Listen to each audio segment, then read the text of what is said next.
sunny park, Dusty the dog discovers his favorite bone is missing. He wonders where could it be. Dusty follows a trail of paw prints. Thinking, I'll find my bone. He heads toward the sparkling pond. By the pond, Dusty spots a shy duck with his bone. He decides, I'll let my new friend keep it. Dusty shares his bone, feeling happy. Kindness is the best, he thinks. Making a new friend, Dusty's kindness makes the park glow brighter, proving that sharing brings new friends.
A dog who lives in streets has nothing to eat and nowhere to live. He tried to find food in the garbage. He have no friends and live in lonely in streets. He struggles in rain and nowhere to hide. An old man see him and gave him some food. Dog follow him to his house. Old man realized dog love him, so he gave a bath to dog.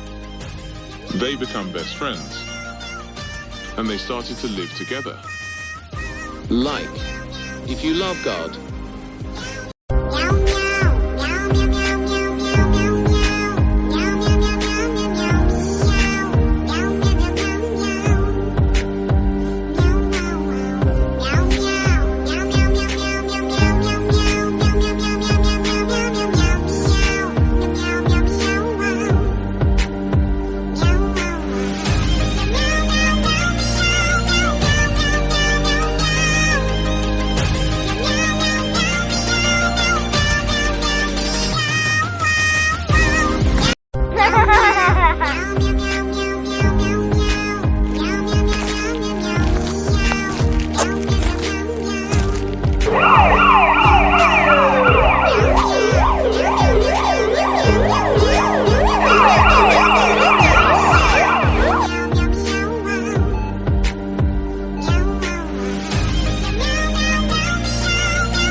Ha ha ha!